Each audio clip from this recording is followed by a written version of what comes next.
The story begins with Noah waking up in the body of a noble, which sounds awesome until he checks his status screen. And it's the kind of result that makes silence more terrifying than yelling, with every stat sitting at F rank except his water magic, which is only E rank. It then turns out that he was born as the 13th prince of the imperial royal family, and the emperor is already eager to meet his newest heir.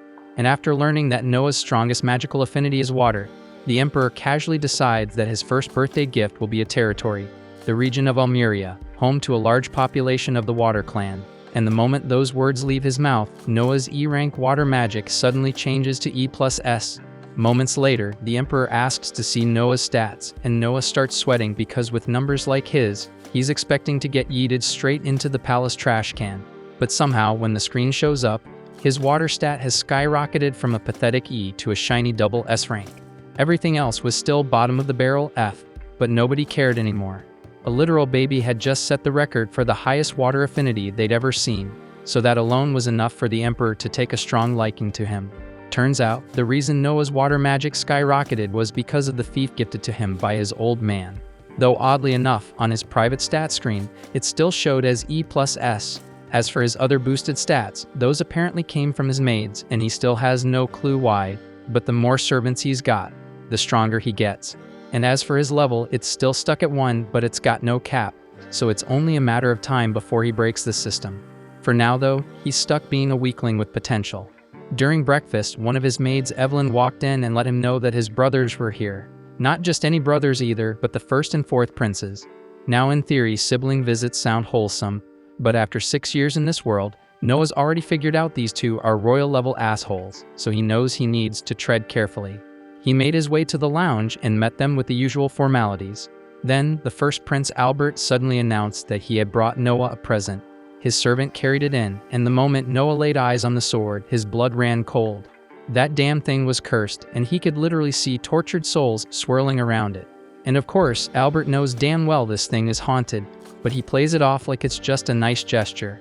And Noah couldn't just reject a gift from the damn crown prince, so he had no choice but to accept it, fully aware that this was gonna come back to bite him hard. He grips the hilt and slowly raises it, while Albert casually explains that this is a water attribute magic sword and over 120 knights have already died trying to wield it. That little fact sends a chill down Noah's spine, and he immediately loosens his grip. But the 4th Prince Henry chimes in, reassuring him there's nothing to worry about. According to him, everyone who wasn't worthy of the blade dropped dead the second they touched it, so if Noah was going to die, it would have already happened. The only reason he's immune is probably because of his double S-ranked water affinity. And sure, that's kind of comforting knowing he's not going to die, but Noah's still pissed that Albert basically used him as a lab rat just to test a theory. He can't say that out loud though, so he just keeps his cool and waits for Albert to take his leave so he can finally relax.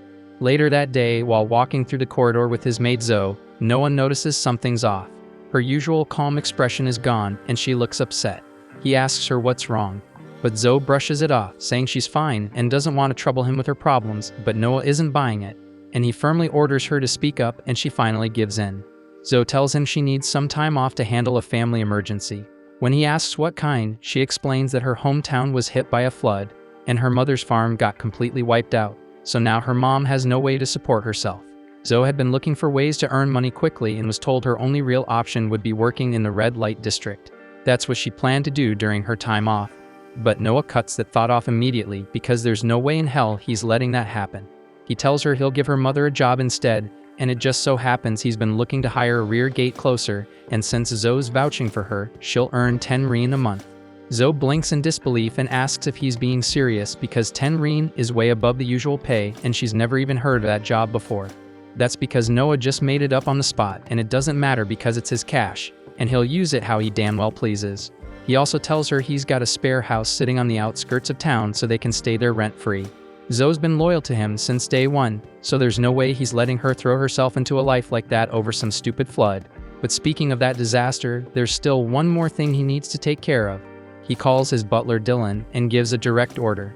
Start buying up as much flood-damaged land as he can. Both Dylan and Zoe are stunned by what they just heard, but Noah calmly explains his reasoning. In times like this, vultures always come crawling, scammers looking to take advantage of desperate people who have just lost everything, so he wants to secure the land before those crooks can sink their claws in. Dylan is left speechless, completely blown away that a 6-year-old could think so far ahead. Noah's way too sharp for his age, and while Dylan doesn't know it, Noah's past life taught him plenty about this kind of exploitation. Of course, he can't exactly say that, so he just moves on like it's nothing. Dylan's fully on board with helping him buy the land, but there's one huge problem, and it's the cost. And he estimates the whole thing's gonna run around 700,000 reen. Zoe practically gasps at the number, and Noah gets it. That's more than just pocket change. For context, the average adult in the capital earns around 120 reen a year, enough to support a family, own a house, and eat well. Noah's estate is definitely wealthier than the norm, but even then, he's only got around 500,000 reen on hand, so that leaves him short by 200,000. With barely any options, Noah decides to sell the land gifted to him, the fief territory the emperor gave him when he was born. Dylan immediately shoots that idea down because that land came straight from the imperial family, so selling it without permission isn't just frowned upon, it's a crime. Noah knows the risk, and he knows the consequences, but he's still willing to go through with it. If his father wants to punish him, then so be it. He'll deal with it later. The following morning, while Noah and his staff are getting ready to head out to the disaster zone, an unexpected visitor drops by, the 4th Prince Henry. Unlike Albert, who's a walking migraine, Henry is actually decent. Once you spend some time around him, you realize he genuinely cares. He came to check on Noah and to give him a heads up about that cursed sword. Apparently the damn thing has a will of its own, so even if Noah's immune to the curse, the blade won't behave unless it recognizes him as its master. That info sticks with Noah, and he appreciates Henry for not being a complete tool. And soon after, Noah sets out for the village of Dasso. When he arrives, it's worse than he imagined. Calling it flood damage is putting it lightly. The place looks like Poseidon and Kratos threw hands here and forgot to clean up, as entire sections of the village are shredded. And from just looking around, Noah can already tell most people probably lost all their official documents in the chaos, so he turns to Dylan and orders him to head straight to the local government office and gather as many record copies as possible to make the land purchases easier. While Dylan handles the paperwork, Noah decides to hit the streets himself to see firsthand how the survivors are doing. Zoe tries to stop him, reminding him that reconnaissance work isn't exactly a prince's job. But Noah doesn't care and tells her straight up that he's going, whether she likes it or not. She can either tag along or sit tight in the carriage till he gets back. Left with no choice, Zoe reluctantly follows, and as they survey the village, the situation turns out to be every bit as grim as it looked. The entire crop yield is gone, completely wiped out, which means no food, no income, and zero chance of making it through the year without help. Then a bell rings out through the village and all the townsfolk start gathering around what used to be the town square. Zoe figures it must be time for food distribution, as the Empire usually sends relief funds to disaster-hit areas like this. Noah's glad to see that at least some parts of the system are working the way they're supposed to, so he makes his way over to join the crowd for a meal. But the second he takes a bite, all that goodwill evaporates. The food is so bad, he's convinced even Indian street food would taste gourmet compared to this disaster. The broth is a watery, bitter mess, and he's pretty sure the veggies in it are half rotten. One of the villagers overhears Noah's grumbling and, not knowing who he is, assumes he's just another victim of the flood. The man tells him the food always tastes this bad, and even when they complain, nothing ever changes. The cooks don't give a damn about hygiene or food safety. They just slap whatever they have into a pot and call it a day. Just then, a loud announcement cuts through the chatter. An inspection is underway. Noah asks Zoe what's going on, and she explains that the local government official Lord Geralt is here to check the food quality. Geralt strolls over to the pot of mystery stew, takes one look at it, and thinks it's absolute garbage. But since he's not the one eating it, he couldn't care less, and he casually tells the chef to whip up something actually edible for him back at the mansion. The chef nods, grinning, clearly in on the arrangement. But Noah's not about to let this slide, so he steps forward and calls Geralt out, asking if the reason the villagers are being served garbage is because he's siphoning off the food budget. Geralt, thinking Noah's just another poor nobody, doesn't even bother denying it. He openly admits to skimming the funds and laughs it off because in his mind there's nothing a powerless peasant can do about it. Listening to this arrogant bastard brag about stealing from flood victims makes Noah's blood boil. The fury hits him so hard that the cursed sword in the carriage begins to stir in response. Geralt finally snaps after hearing one too many words from this random brat. He draws his sword, fully intending to shut Noah up permanently. But before he can swing, the Leviathan sword bursts from its case and flies straight to Noah's side. Fueled by his unshakable will and sense of justice, the sword recognizes him as its rightful wielder. And now that it's chosen him, Noah doesn't hesitate. With a single clean strike, he cuts Geralt's head clean off for the crimes of stealing relief funds and threatening a royal prince. Not long after, Lord Rowan, Geralt's superior, arrives on the scene. Some guards rush up and try to convince him to arrest Noah for executing Geralt. But the moment Rowan lays eyes on him, he immediately recognizes who he's dealing with. He kneels without hesitation to show respect to the 13th prince. Noah tells him they need to have a serious conversation about what's been happening here, though the message is clear. Rowan is in hot water for letting Geralt run wild this long. Geralt's punishment is already done, but the rest of the rats who helped him steal are still around, and Noah expects Rowan to clean house. And for now, he gives one final order: make sure the people get a proper meal. Later that day, after Noah wraps up the purchase of the entire village, word of what happened reaches Albert. He's genuinely surprised that Noah managed to wield the Leviathan sword without any backlash, but instead of being worried, he smirks. His little brother might have passed this test, but Albert clearly has more plans waiting for him down the line. At the same time, Noah is summoned for a meeting with his father. He walks in ready to be scolded for selling off Imperial land just to buy a flooded village. But to his surprise, the Emperor thanks him instead. If Noah hadn't stepped in, the suffering in that village would have been far worse. It's clear to him now that Noah's no ordinary prince, he's capable. So he asks him to keep using that strength for the good of the Empire.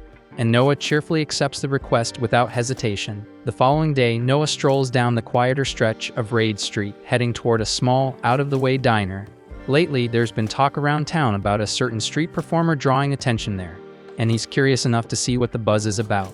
Stepping inside, he picks an empty corner seat and sinks into it, keeping to himself as his eyes wander across the room. Right then, a shy girl steps up and begins to sing. Her voice drifts through the diner like a gentle wind, calm, clear, and captivating.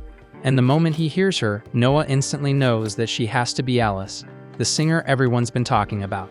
As he listens closely, he figures her voice isn't bad at all, but even without being a music expert, he can tell her technique is still pretty rough. She's got talent, sure, but there's a long road ahead. Still, one thing's crystal clear: she's giving it her all. Every note she hits, every line she sings, she pours her heart into it. She's not doing this just for fun. She's trying to grow, trying to survive on what little she has. Out of nowhere, the vibe in the diner shifts completely when three rough-looking men burst through the doors. They start shouting and instantly pull all attention their way. The moment they spot Alice, they begin yelling at her, demanding to know why she's wasting time singing instead of finding a real way to pay off her parents' debt. At their words, Alice shrinks back, clearly terrified, as the men close in on her. Her voice shakes as she tells them she doesn't have the money yet, but she swears she's doing everything she can. She just doesn't have anything to give. The guys exchange dark smirks and start tossing around disgusting suggestions about how else a girl like her might pay up. Disgusted murmurs fill the room, but nobody steps forward. Everyone watches, frozen and powerless. Just when things are about to cross the line, Noah suddenly rises from his seat. He walks over, calm and composed, and reminds them that imperial law strictly forbids forcing a child to repay a parent's debt. The men snort and brush him off, assuming he's just some pampered rich kid who doesn't know how the world works. One of them then grabs Noah by the collar and goes to strike him, but it's a big mistake, as Noah counters using the power of his Leviathan sword, releasing a surge of pressure that shocks the entire room. The men instantly realize they've messed with the wrong person, so panic overtakes them and the three thugs bolt out of the diner without a second thought, too scared to push their luck any further. With the danger gone, Noah turns back to Alice, his voice gentle this time. He asks her how much she needs to make it through the month, and she hesitates before explaining that most of what she earns goes toward her mother's medical care. After hearing everything, Noah calmly tells Alice that from now on, he'll be giving her 25 rein every month so she can focus entirely on her singing without worrying about money. He also promises to raise the amount as her skills improve, encouraging her to keep chasing her dream without fear holding her back. Deeply moved, Alice thanks him with genuine emotion, telling him how much his kindness means to her. She promises she won't let him down and swears to work hard and keep growing as a singer. Later, Noah heads back home, only to find the same three thugs from earlier kneeling at the palace gates. Heads bowed, they're practically groveling, desperate to apologize for what happened. One glance is all it takes for Noah to realize what's going on. They've clearly figured out who he really is, but instead of wasting time with them, Noah calmly turns to the maids and tells them to send the men away, adding that the prince isn't someone they can just meet whenever it suits them. A few moments later, Noah's older brother Henry shows up and immediately agrees with how Noah handled it. He says refusing to meet them was absolutely the right call because letting people like that come face to face with royalty would only cheapen the dignity of the crown and undermine the authority of the royal family. Noah then invites Henry inside and explains that his decision wasn't just about protecting royal pride. He tells him everything that went down at the diner and admits that if he had spoken to the men personally, they might have assumed he was angry and start avoiding him. And if that fear keeps them away from Alice, then that's exactly the outcome he wants. Henry listens carefully and finds himself genuinely impressed. For someone so young, Noah was already thinking several steps ahead. He even admits that most of their brothers, despite being around Noah's age, wouldn't have had that kind of foresight, and the realization makes Henry even more proud.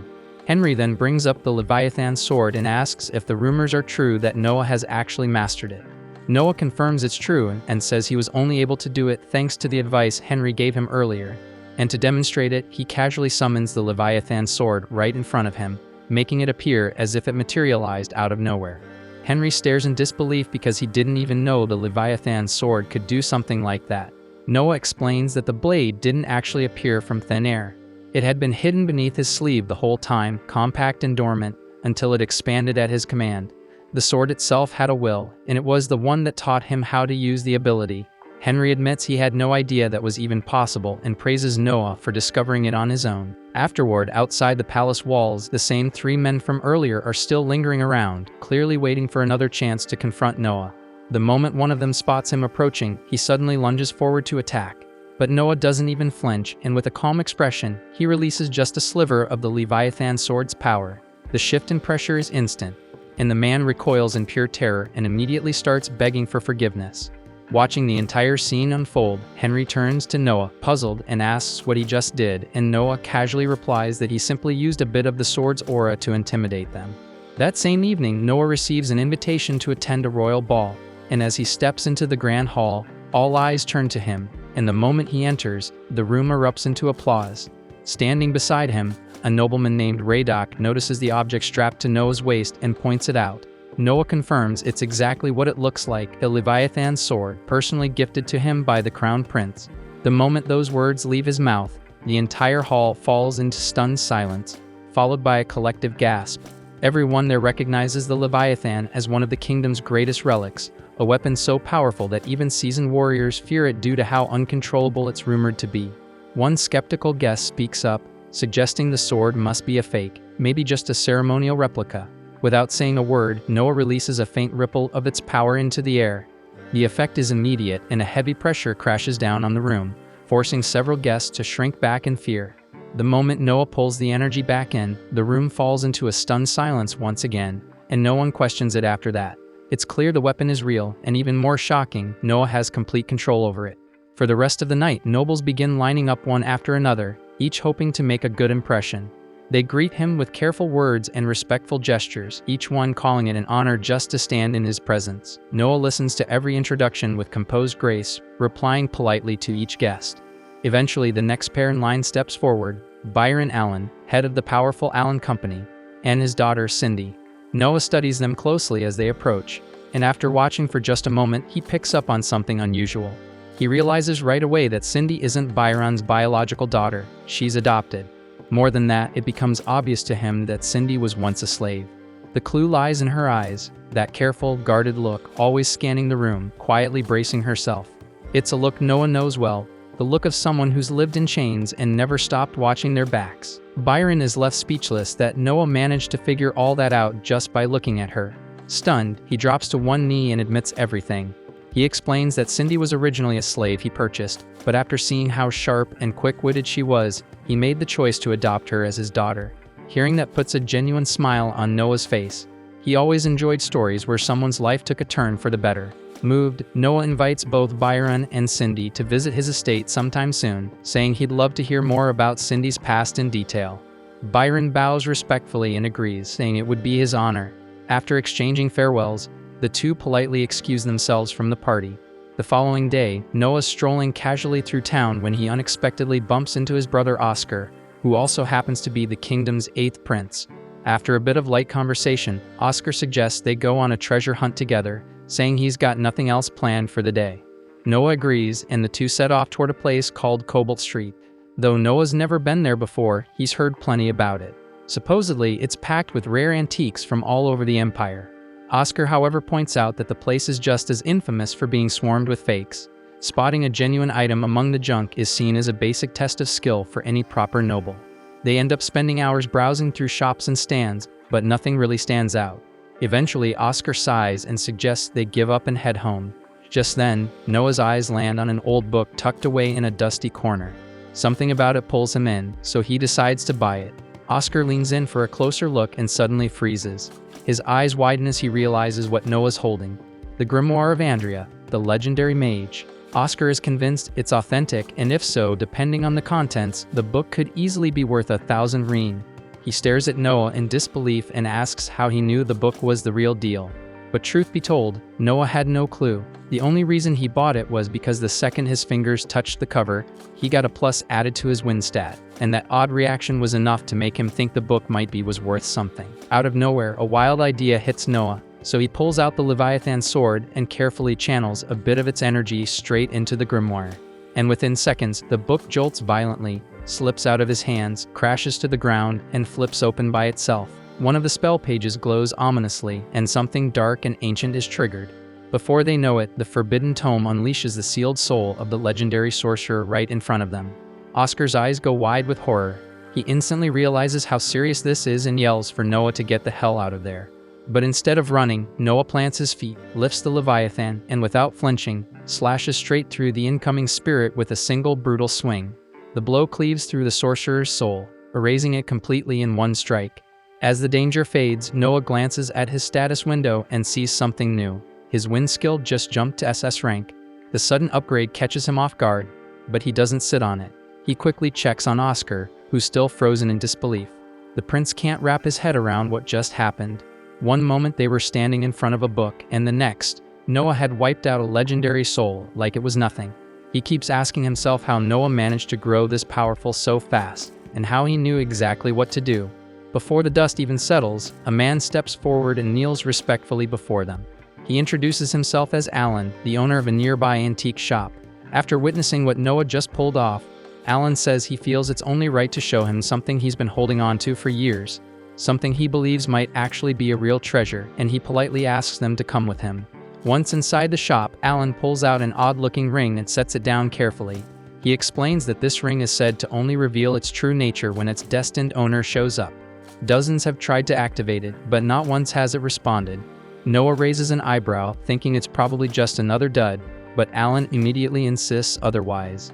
He says the ring refuses to be sold, and every time he tries to part with it, it mysteriously ends up back in his store, sitting quietly among the other items. Intrigued, Noah slips the ring onto his finger, and the moment he does, a voice he's never heard before echoes inside his mind. It tells him the ring is a triple S rank rarity and that it now recognizes him as its rightful master. As soon as the words fade, the ring bursts into a radiant glow and begins shifting. Light wraps around Noah's body like living threads, forging itself into an elegant, high-tier suit of armor right before their eyes. Upon witnessing the moment, both Oscar and Alan instantly realize that Noah is the rightful bearer of the ring. Noah turns to Alan, stating that he'll be taking it and will have the money delivered later. But before Alan can even open his mouth, Oscar steps in and tells Noah to forget the payment altogether. He'll cover the cost himself, and insists Noah treat it as a personal gift. With nothing more to say, Noah accepts the ring. Soon after, Oscar drops him off and says his goodbyes. But just as Noah is about to walk through the door, that same rough-looking guy from the diner suddenly comes charging at him with a sword. Before the blade even comes close, the ring picks up on the killer's intent and flares to life, unleashing a shield that blocks the strike completely. The carriage driver doesn't hesitate for a second and slams the attacker down, locking him to the ground. Oscar sees the whole thing unfold and is stunned, not just by the ring's quick reaction but by how naturally Noah handled it. The way the shield activated without hesitation makes it clear. Noah's already sensing with its power. That night, Noah heads back to the diner to watch Alice perform. As she's singing, two wasted men suddenly storm the stage, shoving and yelling over her. In a flash, Noah appears between them and steps in. With one swing of the Leviathan sword, he sends both idiots flying through the doors, their pants halfway gone as they scramble off in shame. After things settle, Noah walks up to the owner and tells him not to let trash like that back inside. The owner just gives a tired sigh and says sadly that drunks like them are what keep the place alive. Noah gets it. and without a second thought offers to buy the whole diner for 1,000 rein. The owner freezes in disbelief, then nods in gratitude, overwhelmed. Alice walks up soon after, her voice low and unsure, telling Noah she has no idea how to repay him for everything he's done, but he gently tells her she doesn't owe him a thing. All he wants is for her to keep singing, to chase her dream, and pour her heart into it. Her eyes well up, and with a warm, heartfelt smile, she nods. Noah then heads back to his seat and spends the rest of the night in peace, soaking in the soft glow of her voice as it fills the room. As one morning begins, Noah receives word that dead Marley, the general overseeing Wholejoy, has arrived for an unexpected visit. Wholejoy is one of the most promising territories under Noah's command, so he wastes no time and tells the maids to escort Marley in immediately. When Marley enters the meeting room, he greets Noah with a formal salute, but Noah casually waves it off, telling him to drop the formalities and take a seat. The two had first met about a year and a half ago, shortly after Marley was appointed as the region's general. Remembering that, Noah dives straight into the matter and asks how things are going in Wholejoy.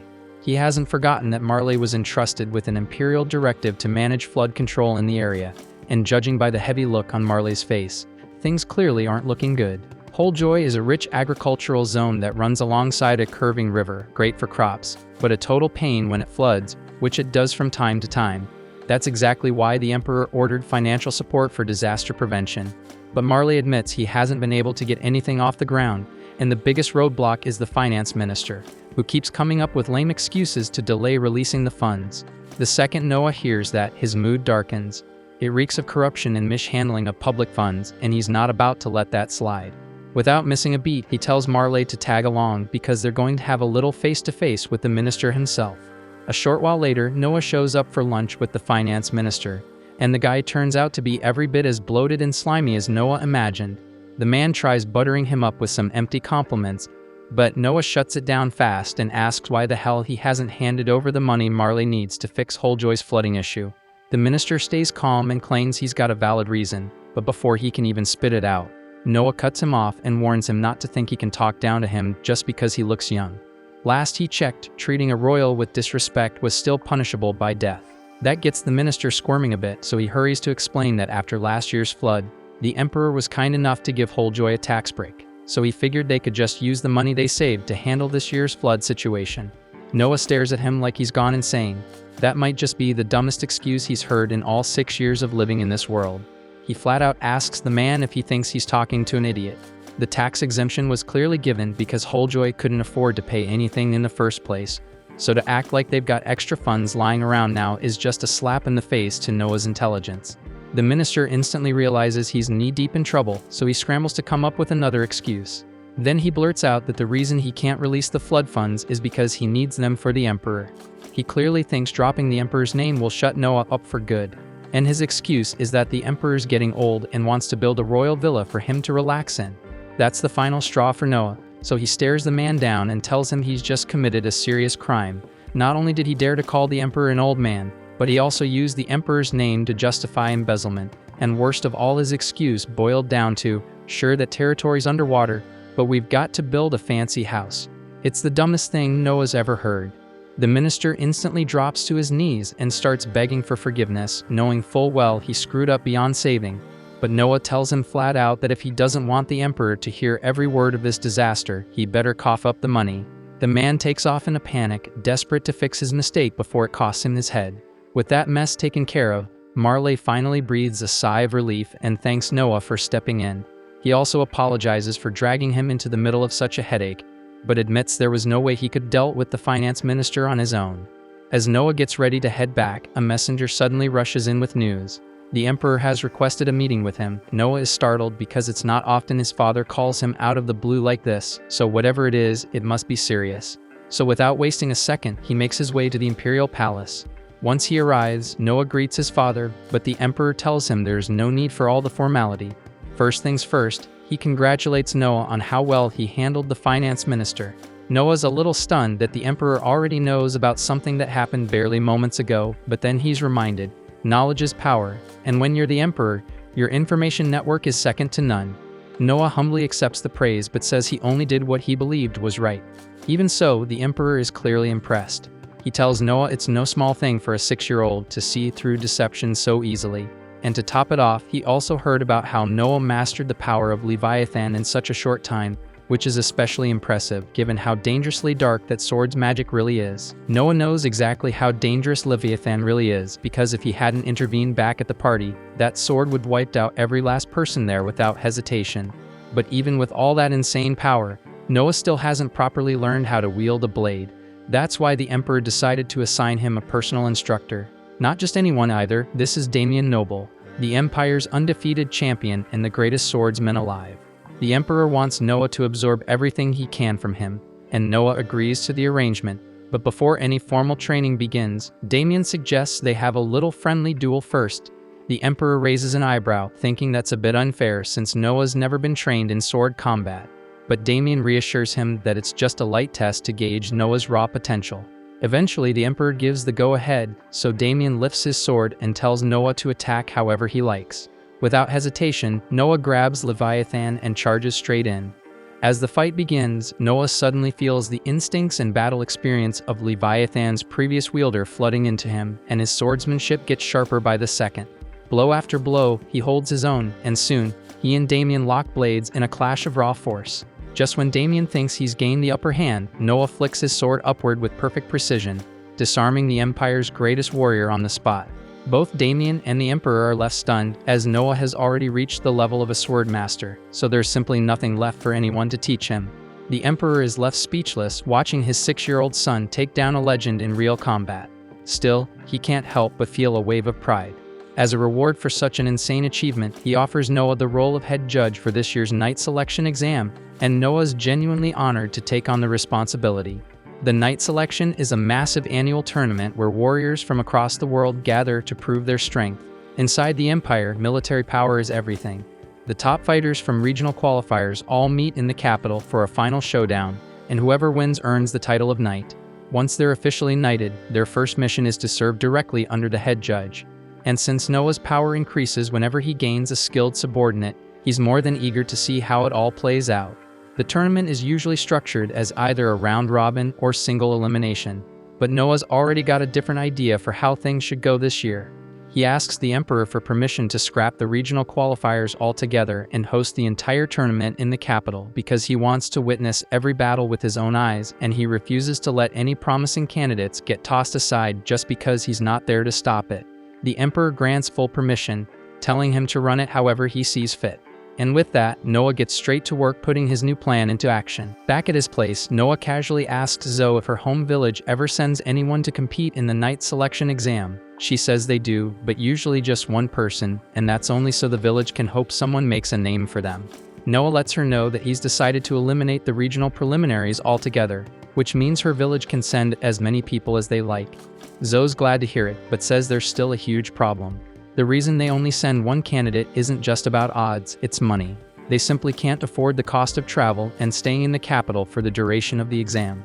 The entire village has to scrape together every coin just to send that one person, so the idea of sending more just isn't realistic. But Noah doesn't like the idea of potential talent being wasted because of money, so he decides right then that he's going to personally cover travel and lodging for all candidates this year. It's a generous move, no doubt, but also an expensive one. Housing that many people in the capital would normally be insanely expensive, and there's no way they can just throw that kind of money around. But Noah already has a plan. He says he'll purchase all the vacant buildings in the area and use them to house the candidates. And if that still doesn't cut it, he'll build a hostel from scratch. That way, whatever they spend won't go to waste after the tournament's done. As for food, he plans to get in touch with all his merchant contacts and secure the best deal possible. Eventually, Noah brings Byron in and asks him for a cost estimate on the whole operation. But when Byron gives him a number, Noah immediately gets stunned because the price is way too low. There's no shot Byron would make any profit like that. But Byron brushes it off, saying it's fine, he just wants to support the prince. But Noah doesn't buy that shit because he knows damn well that merchants never give anything away unless there's something in it for them. So he calls Byron out and asks him to cut the act and just say what he wants in return. Byron is honestly impressed that a kid Noah's age understands how business really works. Since the mask is off now, he admits he was hoping Noah could pull a few strings during the next castle staff selection, just enough to get one of Byron's people hired. That way, if something important ever goes down within the castle walls, Byron would be among the first to know. Noah agrees to the deal. And to show he's serious, Byron swears full loyalty to Noah and Noah alone out of everyone in the royal family. Adding Byron as a subordinate gives Noah a solid stat boost, but just as he's checking his stat window, he notices something weird. His water magic stat just dropped by 1 rank. Most of that stat comes from the land he governs, which means something bad must have just happened in Almeria. Noah then heads straight to his father to report that something's going on in Almeria. The Emperor listens carefully and believes him, but still asks how Noah could possibly know such a thing. Noah obviously can't reveal the existence of his stat screen, so he keeps things vague and says he's just been picking up on signs for a while now. That answer seems to satisfy the Emperor, who shifts gears and begins explaining the situation. Turns out there's a rebellion brewing in the region. He asks Noah if he'd like to personally handle the matter, but after thinking it through, Noah declines. Most nobles would jump at the chance to earn glory through battle, but he tells his father that Henry is the better choice since he's got far more experience dealing with this kind of mess. Later that evening, Noah and Henry ride together in a carriage, and Henry asks if he's really okay giving up such an opportunity. In a country like theirs, Noah could boosted his status big time by securing a major battlefield victory. But Noah tells him the truth. He doesn't believe he's strong enough yet to lead troops into combat. And even if he somehow survived, he'd likely lose good soldiers in the process, and that's not something he's willing to risk just to chase a title. All of a sudden, Leviathan sends a warning of hostile intent nearby, so Noah immediately tells the driver to stop the carriage. He's certain it's a group of rebels trying to assassinate him, and since he's the target, he leaps out and sprints away from Henry, putting as much distance between them as he can. Right after that, 4 massive jets of water erupt from the ground, aiming to converge on him, but Noah already has his shield up and blocks the attack without a scratch. The rebels then rush in to finish the job, but they're completely out of their depth. Noah takes them down one by one in mere seconds, his technique too polished, his speed too fast. Henry watches the whole thing unfold and is honestly stunned by how easily Noah handled them. The only downside is that they didn't manage to interrogate anyone. They could have gotten useful intel if they'd kept one alive. That's when Noah casually mentions they're not dead. He only knocked them out, so Henry is free to interrogate them to his heart's content. Not long after that, Noah learns that the rebel forces in Almeria are made up mostly of cavalry. But there's a catch. Almeria doesn't have a single horse farm, which means the rebels must be getting their horses and supplies from neighboring regions. And that little piece of intel sparks an idea. Noah summons Byron and gives him a very specific order. Buy out every last bit of horse feed from the territories surrounding Almeria. Once the rebels start running out of supplies for their mounts, their mobility vanishes, and that'll make it a hell of a lot easier for Henry to finish the job and crush the rebellion for good. Not long after, the Emperor summons Noah to give him an update.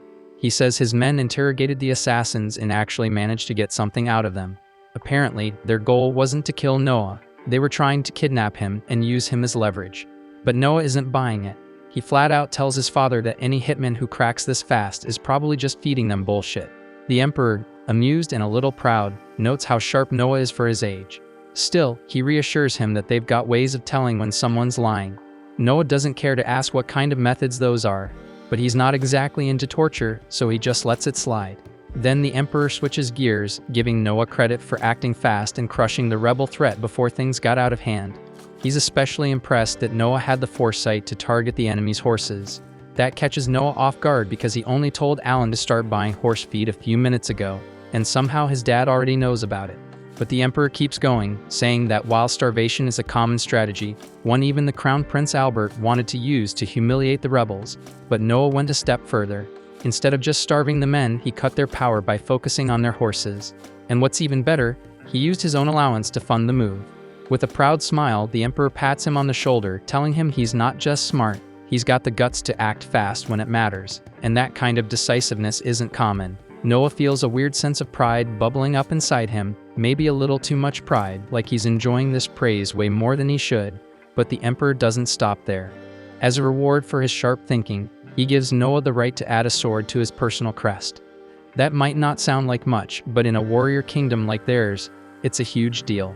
No one's allowed to touch the sword emblem without imperial approval, and doing it without permission could mean death. Even just getting a flag added to your crest is rare, so yeah, this is a massive honor, and Noah's trying hard not to smile like a kid who just got a whole candy store. Later that day, Alan drops by, so Noah walks over and greets Alan, teasing him for showing up early. Alan just nods, saying he's already familiar with every type of horse feed sold in the market. plus the transport routes, so cornering the supply won't be hard. Still, he's not too relaxed about it, so he warns Noah that Karfin the rebel leader is a dangerous bastard who will do anything to get what he wants. While Noah is minding his business, a maid rushes in to inform him that there's a wounded man outside their gate. Curious, he goes to check it out and finds a bloodied knight barely holding himself up. The man drops to one knee and reports that a rebellion has broken out in Almeria. He adds that his commanding officer is part of the uprising, but he refused to join and came here instead to warn the prince. Alan, standing nearby, scoffs and mutters that the guy nearly got himself killed for no reason because they already knew about the rebellion. But Noah doesn't brush the knight off. He thanks him for coming and instructs the maid to treat his wounds. Just as he's turning to leave, he stops, thinks for a second, and then tells her to reward the knight with 1,000 reen. Alan follows after him, clearly annoyed, asking why the hell he's throwing money away for intel they already had. Noah calmly replies that the reward isn't for the information, it's for loyalty and guts. Later, Zoe barges into Noah's office looking like she's seen a ghost, and she drops to her knees before even saying a word. Noah gets concerned and asks her what's going on, but she doesn't answer at first. She just pulls out a pouch with 500 reen and then hands him a small glass vial. She explains that some shady stranger offered her both as payment to drug Noah and hand him over. That's when it hits him. The rebels are getting real desperate if they're trying to snatch him like this. He stares at the bottle for a moment, then asks her why she brought it to him instead of going through with it. That's when she breaks down in tears. She says the men threatened to kill her if she failed, but no matter what, she could never bring herself to betray him. Without saying a word, Noah walks to his desk, grabs a pen, and writes her a check for 5,000 reen. He tells her it's for not selling her loyalty cheap. Zoe stares at the amount, her brain short-circuiting. She stammers that she can't accept something this big, but he just tells her to quit arguing and take the damn reward. As she keeps crying and thanking him, he quietly says there's something else she needs to do. He tells her he's going to drink the sleeping drug, and once he's out cold, she's going to deliver him to the bastards who made the offer. Then she's to run, as fast as she can, before they get the chance to shut her up for good. Zoe's whole body shakes just thinking about it, but Noah's not asking for permission. His decision is final, and he's going to meet the rebels face to face. A few hours later, he wakes up dumped in the middle of nowhere and catches the rebels whispering about how killing him is their last option, since they're under strict orders from Karfin to keep him alive. Noah lets the sedative wear off completely before evaluating the scene. His wrists and ankles are tightly bound, but these clowns clearly never played a real game of search and destroy because they missed the damn Leviathan hidden snug in his ear. He pulls it out, returns it to full size, and summons a water blade through his enchanted ring to slice the ropes clean. With that out of the way, he taps into the sword's memory to review what went down. He watches himself slumped unconscious in his office while Zoe bolts out the door, and the rebels swoop in around him. They didn't even bother chasing her, as their orders were extract Noah fast. Then he was hauled into a wide-open carriage and driven off. Now fully caught up, Noah shifts his focus to the rebels chilling around a campfire. Their leader starts yelling about whoever screwed up the rope job, right before Noah drops in with Leviathan ready. The bandits laugh, thinking he's just some pampered noble without his big brother this time. One charges in to smack him down and drag him back, but the fool doesn't even get a step in before Noah flashes forward and slices clean through every artery in his neck. The man drops dead on the spot, and now the rest start to panic. Noah mutters that he was hoping to interrogate someone, but it's useless when the whole squad's made up of morons who still think Henry took out the assassins. The rebels raise their weapons, but Noah quickly wipes them out without breaking a sweat. Then he notices Zoe approaching with a squad of knights and asks what the hell she's doing here. She says she got worried and came to rescue him, but turns out she didn't need to lift a finger. Noah motions for the knight captain to step forward and take the rebels into custody. As they start rounding them up, one of the rebels drops a strange dagger and a knight moves in to grab it, but Noah immediately yells at him to stop. Everyone freezes as Noah steps toward the blade, sensing a heavy wave of cursed energy radiating from it, something only he can pick up thanks to his link with Leviathan. He vaguely recalls overhearing the rebels mention a cursed dagger they were saving as a last resort. As he stands before it, he feels the deep malice of whoever laid the curse, and for just a second, he catches a glimpse of the bastard's face. Noah instantly realizes that the face he saw belongs to the leader of the rebels and decides to handle it himself. He speaks to Leviathan, asking if it can help him pull this off, since something like this should be ridiculously easy for a legendary water element sword. Leviathan answers by glowing, and Noah channels its cursed energy to fire a stream of corrupted water straight into the sky.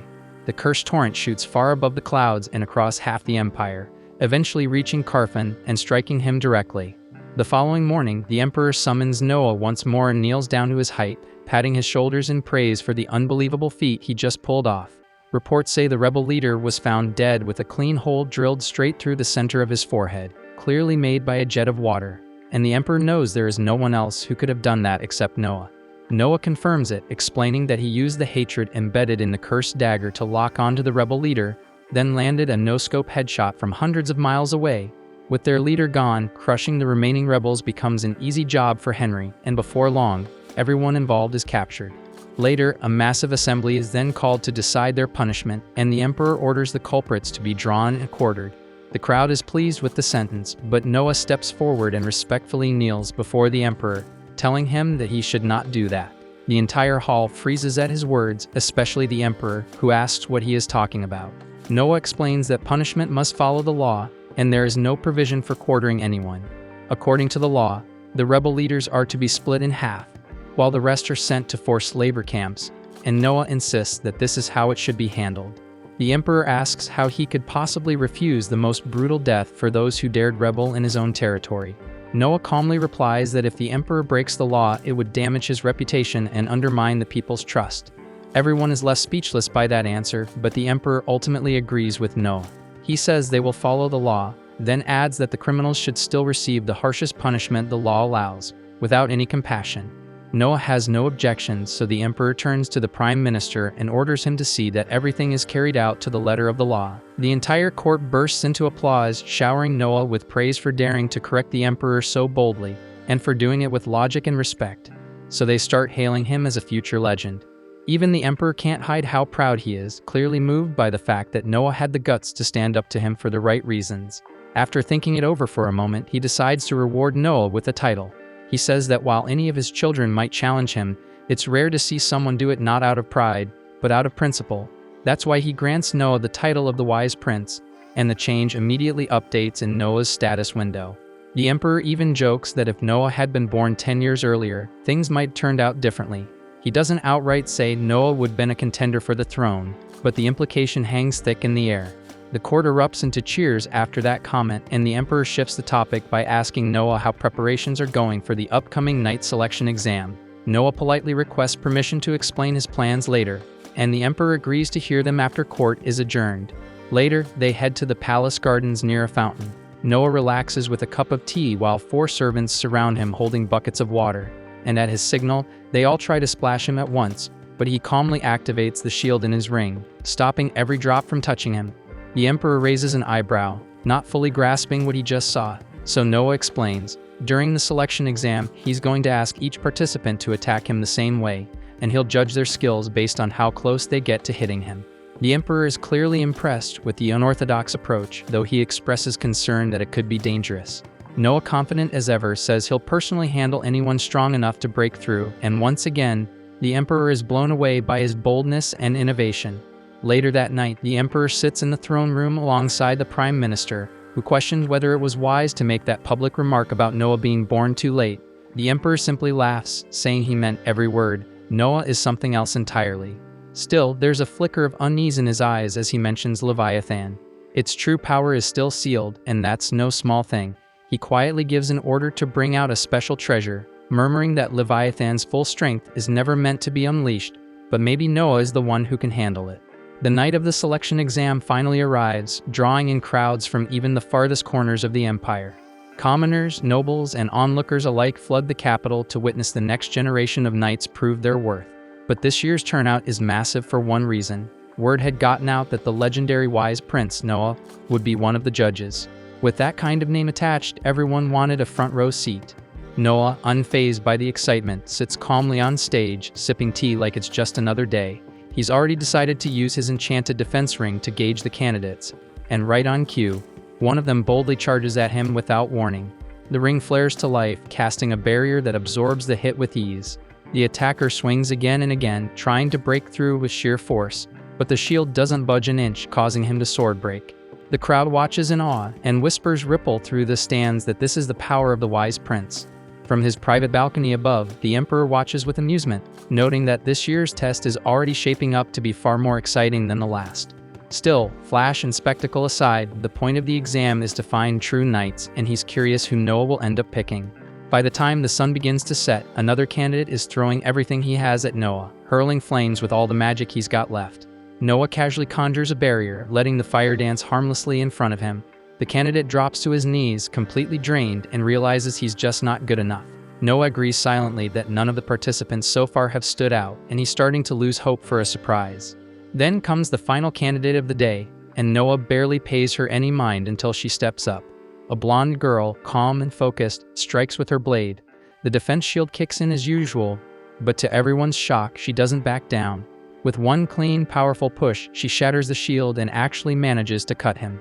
It's not deep, but the fact that she landed a blow leaves the crowd stunned, and Noah wide-eyed. The guards instantly rush in and restrain her, but Noah tells them to stand down. Instead, he asks for her name, and she answers Shirley Grants. Without a moment's pause, Noah turns to the crowd and declares that Shirley has passed the exam.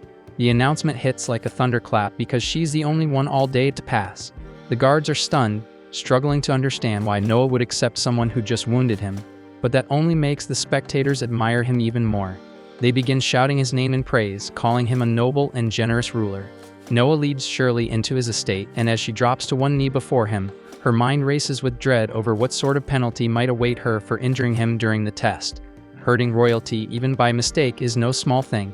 But Noah quickly puts her mind at ease, telling her not to be ridiculous. It was obviously unintentional.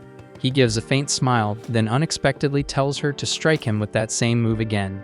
Shirley hesitates for a second but obeys. She stands up and thrusts her blade at him. Noah raises his shield, and this time it holds firm. He tells her this is what he could have done if he had genuinely intended to block her blow the first time. He let it hit him on purpose to see if she'd obey her orders without hesitation or fear. A knight's role is to carry out commands, and he has no use for one who's too scared to follow through. The fact that she didn't hold back, not once but twice, even after injuring him, proves she has the grit and loyalty needed to serve as a real knight. Shirley is caught off guard, realizing Noah's got far more backbone than she expected for someone his age. His cool, composed confidence tells her everything. He's got what it takes to lead. Moved by respect, she kneels again and swears loyalty to him, promising to serve him faithfully for as long as she's a knight, and Noah gives a satisfied nod. When he glances at his stats, he notices that recruiting Shirley has given him a noticeable power boost, another win as a leader. Right then, Zoe steps in to let him know that the doctor, someone named Croy, has arrived. Croy immediately gets to work, inspecting Noah's injury, and after a careful check, he confirms that Shirley's strike didn't hit anything major, so no organs or veins were damaged. Meanwhile, Shirley quietly observes the doctor, impressed by his skill and composure. It surprises her since back in her village, no one even comes close to being a real doctor. Noticing the look in her eyes, Noah asks her what's on her mind. Shirley explains that where she's from, the village is too poor to have real doctors or any proper medical training. When people fall ill, they usually rely on the village elder to pray or perform some kind of spiritual ritual. Hearing that, Noah thinks for a moment and comes up with a simple solution: apprenticeships. He tells Shirley to pick out the brightest and most promising folks from her village, then turns to Croy and asks if he'd be willing to take them under his wing. Croy agrees without a second thought.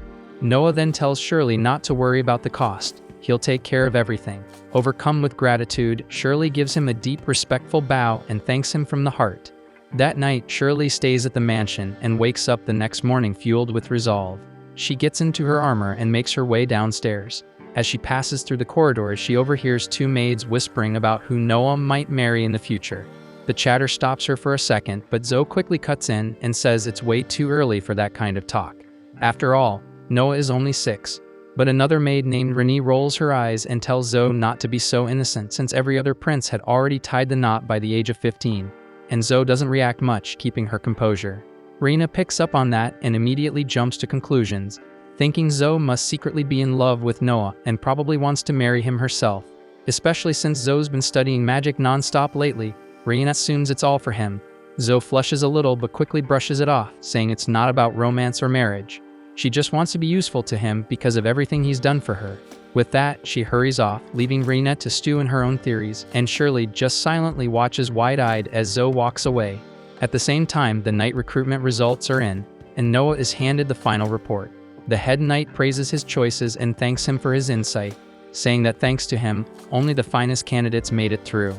Noah feels quietly proud, knowing the kingdom's in good hands. To celebrate the successful selection trials, he decides to host a small gathering the next day. He even asks his childhood friend Alice to perform that evening, wanting the celebration to be cheerful but meaningful too. While the celebration is in full swing, Byron steps in to pay his respects to Noah. Noah greets him with a smile and mentions that he actually arranged the event partly with Byron in mind. He points out that a lot of merchants connected to the royal family are here tonight, making it the perfect time for Byron to mingle and build some solid business ties. Byron nods, clearly seeing the thought and planning behind the gesture. The party rolls on with music, laughter, and a shared sense of accomplishment in the air. A little while later, Zoe approaches Noah and tells him he's just received a letter. The envelope stands out. There's no name, no sender, and the person who dropped it off vanished right after delivering it. Before Noah cracks it open, Shirley warns him to be careful because it might be something dangerous. Noah gently taps the letter with the Leviathan sword to test for any threats. The sword remains silent, which tells him it's safe.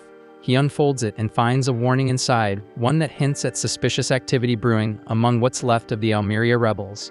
No other info is given, but Noah starts connecting the dots. It doesn't take long for him to guess that the messenger must have gone undercover to dig into the rebel movement. He thinks back and remembers it's probably that soldier from before, the one who warned him about the rebellion not too long ago. Zoe hears that and admits it makes sense. The guy did seem pretty loyal to Noah. But Noah shakes his head, saying this is serious because if that soldier's out there playing spy without the proper training, he's walking straight into a death trap. Noah decides to loop in his brother Henry and let him know what's happening, hoping he can pull the plug before it turns ugly. But by the next morning, it's already too late.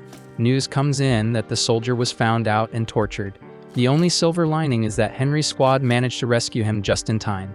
Noah feels the weight of it hit him hard. He blames himself for not catching on sooner. The soldier took the pain and never gave up any intel, and Noah quietly thinks maybe he should just let it out, because no secret is worth the life of someone that loyal. He tells Zoe to send word to Henry's squad. Do whatever it takes to keep him alive. He's not ready to lose someone who'd risk that much for his sake. The following morning, Noah heads out with Shirley to pick out a gift for Henry to thank him for putting down the rebellion. They swing by a local antique shop where the merchant lays out a variety of high-end items, but none of them really stand out to Noah. What grabs his attention is something hidden beneath a cloak. Curious, he asks the shopkeeper to uncover it.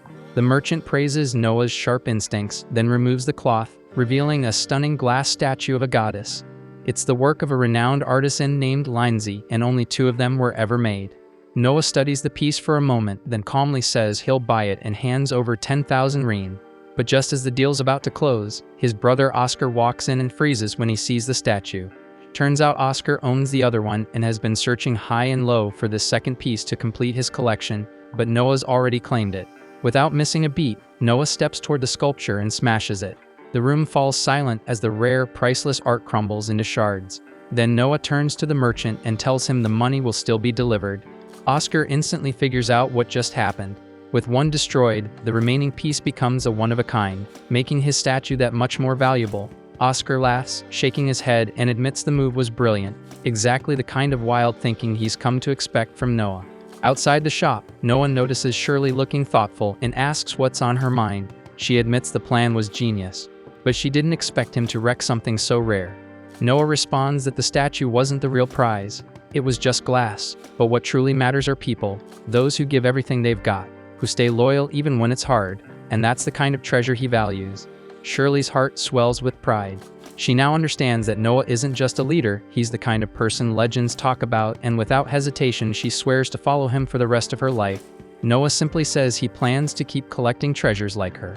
6 years fly by and Noah's grown tall and confident, and now 12 years old. As he gets ready to set out on another journey, the royal staff and maids gather to see him off, watching with admiration as their young master moves forward toward his next chapter. Thanks for watching. If you enjoyed the recap and are excited for the next episode, make sure to like, subscribe, and hit that notification bell so you don't miss our daily recaps.